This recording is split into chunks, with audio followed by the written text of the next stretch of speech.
दोस्तों, गरुड़ पुराण को हिंदू धर्म का एक महत्वपूर्ण ग्रंथ माना जाता है।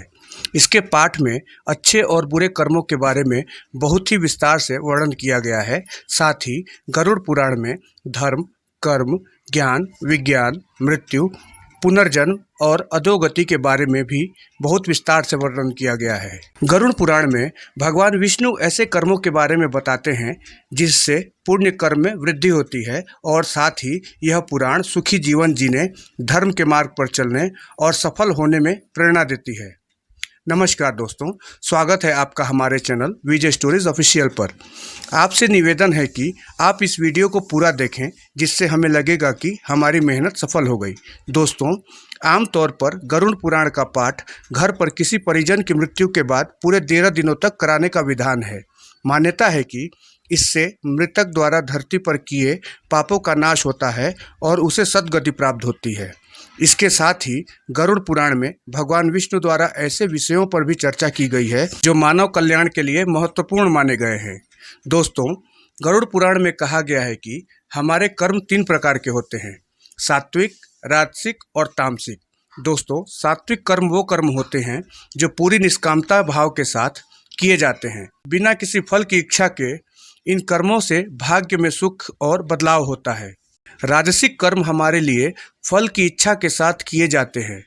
इन कर्मों से भाग्य में उतराव चढ़ाव होता है, लेकिन इसमें दुख भी हो सकता है। और तीसरा है तामसिक कर्म। तामसिक कर्म वो कर्म होते हैं जो दुख और हानि को बढ़ावा देते हैं।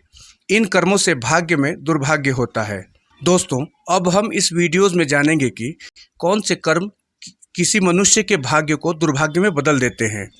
दोस्तों, लालच को बुरी बला का नाम दिया जाता है, इसलिए इस बुरी बला से दूर रहने में ही आपकी भलाई है। ईश्वर द्वारा आपके कर्म और मेहनत के अनुसार जितना दिया गया है उसी में संतुष्ट रहें। यदि आप अपने जीवन को और बेहतर और समृद्ध बनाना चाहते हैं या अधिक धन की इच्छा रखते हैं तो इसके लिए मेहनत और पुण्य कर्म करते रहना चाहिए।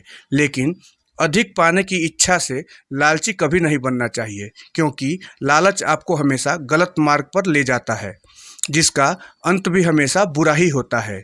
इसका प्रभाव न सिर्फ आप पर बल्कि आपके पूरे परिवार पर भी पड़ता है। इतना ही नहीं, लालच की भावना रखने वालों की सामाजिक मान प्रतिष्ठा में भी कमी आती है और ऐसे लोग कभी सुखी नहीं रहते। मित्रों, घमंड या अहंकार वैसे तो किसी के लिए भी अच्छी चीज़ नहीं है, लेकिन जो लोग धन संपत्ति का घमंड रखते हैं उनसे माँ लक्ष्मी रूठ जाती है।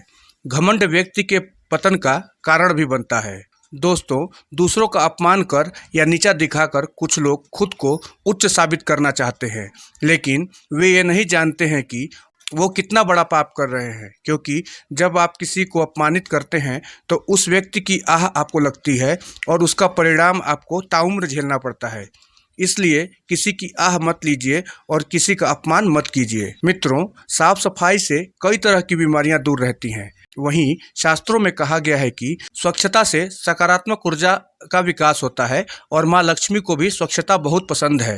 वहीं ऐसे लोग जो स्नान नहीं करते या गंदे वस्त्र पहनते हैं, माँ लक्ष्मी उनके पास तनिक देर भी नहीं ठहरती। गरुड़ पुराण में भगवान श्री विष्णु और पक्षीराज गरुड़ के बीच हुई बातचीत का वर्णन बहुत ही विस्तार से गरुड़ पुराण में किया गया है। इसमें भगवान अपने वाहन गरुड़ को भक्ति, सदाचार, तप, वैराग्य आदि के बारे में बताते हैं। गरुड़ पुराण में मनुष्य द्वारा किए जाने वाले ऐसे कर्मों के बारे में बताया गया है जिसे पढ़ने के बाद उन्हें सद्गति प्राप्त होगी। मित्रों, आज हमने आपसे बात की है कि कौन से कर्म करने से सौभाग्य भी दुर्भाग्य में बदल जाता है और बुरे दिन शुरू हो जाते हैं। इसलिए यह जान लीजिए कि वो कौन से काम हैं जिन्हें आपको नहीं करना चाहिए।